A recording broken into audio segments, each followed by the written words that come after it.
In this video, we are going to discuss about the AC voltage controller. AC voltage controller is also called the phase angle voltage controller, or also called the full wave AC voltage controller and bidirectional AC voltage controller. We will discuss why it is called the bidirectional controller. First, we will discuss about what is the structure of this AC voltage controller. So what is the structure? As it can be seen from this diagram that we have a supply voltage or source voltage Vs and we have a load voltage V0. Polarity is shown as in figure.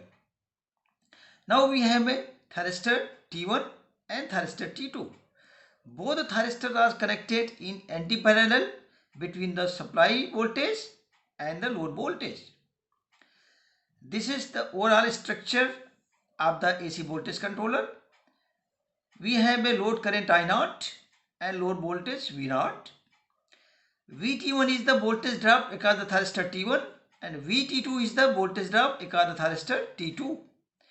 It1 is the input current across the thyristor and It2 is the input current across the thyristor T2. So we know that by changing the phase angle alpha, we will be able to control the voltage across the load. This angle alpha can be controlled from an angle alpha equal to 0 to maximum up to angle pi.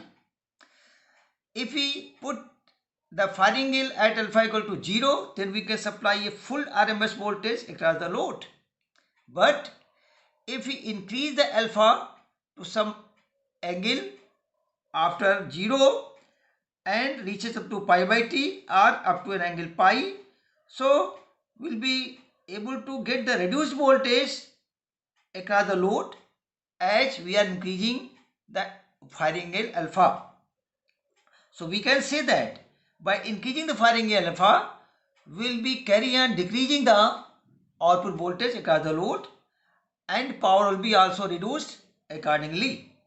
That is how this overall structure of the voltage controller looks like. Now we'll see the operation, how this AC voltage controller will operate. Let us say a source having a polarity as shown in the figure. Upper side is positive and lower side is negative. Similar polarity is plotted here for the load case, that upper side is positive and lower side is negative. So for the positive half cycle, the current will start flowing from the source. It will come here and it will go across the thyristor T1. So thyristor T1 will become forward bias and it will start conducting. Now once current starts from the source, it reaches to here and goes to the T1 and then finally comes back to here, and I0 is the load current coming to the load and goes back to the negative. Now in negative half cycle, one lower side will become positive and upper side will become negative. Similar polarity, same polarity will be across the load also. Then how the circuit will function? The current will start flowing from the source. It will come here across the load and through load it will come here, goes to the thyristor T2. So once we give the firing pulse to thyristor T2 starts conducting and current will flow like this and will come back to the negative side. So this here we can see that in both the cases, that is for the positive half cycle, thyristor T1 is conducting, and for the negative half cycle, thyristor T2 is conducting. So in both the cases, supply voltage is connected across the road and we can simultaneously transfer the power from source to load. So we can see that in both the cycle, this AC voltage controller is functioning. That's why it is called the bidirectional AC voltage controller also. Now in next case, we will see with the help of waveforms that how this AC voltage controller will operate. Let us see here, we have shown here, this is the supply voltage.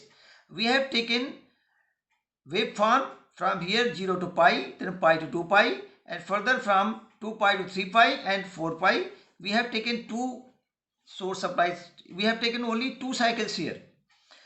Now we have taken a two trigger pulses here shown here in the figure, that is Ig1 and Ig2. It means for a positive half cycle, we'll give the trigger pulse or firing pulse to this through Ig1, and for the next half cycle, positive cycle, that firing pulse is shown here. Similarly, for the negative cycle, we have shown a firing pulse with Ig2. So for this negative cycle, the firing pulse is shown here, and for again next negative half cycle, firing pulse is shown here. Now we will see what will be the RMS voltage value available across the load.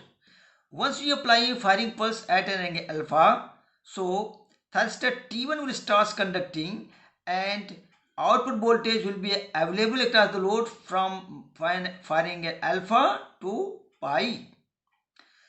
After pi, the thyristor T1 will become reverse bias and it will be switched off. Then at an angle pi plus alpha, we will provide a firing pulse to thyristor T2. So T2 will start conducting and output voltage will be available across the load from an firing angle pi plus alpha to 2 pi. Same cycles will be repeated for the next cycles also. Similarly, we will be able to find out the load current also, as voltage will be available for different values of alpha. In similar fashion, the load current will be also available across the load, and that has been plotted here for the other cycles also. So this is the RMS value of the output voltage, and this is the RMS value of load current. Now here we have shown that what will be the VT1 and VT2. What is VT1 and VT2? VT1 and VT2 means that voltage drop because the thyristor T1, and VT2 is the voltage drop because the thyristor T2. So until unless we have not provided any firing pulse to thyristor T1, so this is the voltage which will be available across the thyristor T1.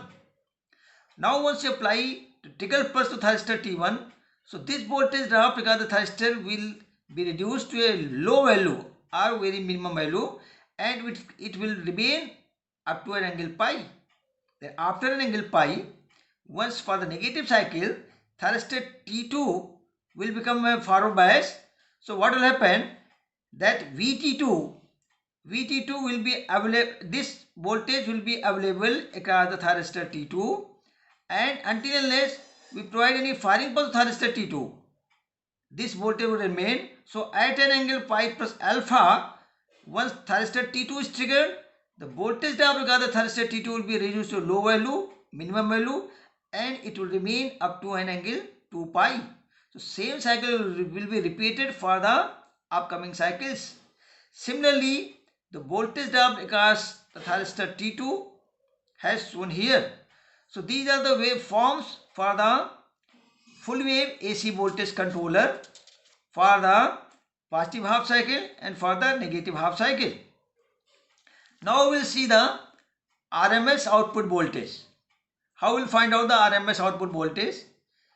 Let us see the general formula to find out the RMS output voltage is V0 RMS equal to 1 over T integration of and limit 0 to T V0 square omega T d omega T and whole under root square. What is V0? V0 is the output voltage across the load. Now we can write next step V0 RMS equal to 1 over 2 pi limit alpha to pi Vm square sin square omega T d omega T plus limit from pi plus alpha to 2 pi Vm square sin square omega T d omega T whole under root square. In next step, we have taken out Vm square upon 2 pi, and we can write down here that limit alpha to pi 1 minus cos 2 omega T by 2 d omega T plus 2 pi limit pi plus alpha to 2 pi 1 minus cos 2 omega T by 2 d omega T and whole under root square. This will be since we have taken out Vm square outside the under square, so this will be only Vm. This will be only Vm. So what will be the final value of V naught RMS? V naught RMS is Vm root square pi minus alpha plus sine 2 alpha by 2 divided by 2 pi. This is the overall RMS value, RMS output voltage across the load. So if you put the value of alpha equal to 0, what will be the RMS value? V naught RMS will be equal to Vm by under root 2, or this can be written as Vs RMS. Now if you have alpha equal to pi, then what will be the V naught RMS? V naught RMS will become 0. So this also shows that, as discussed in previous step, that if you carry out increasing the finding a alpha from 0 to pi, the voltage will be carry on reducing the rows, and at an angle pi this voltage will become 0. That has been shown here.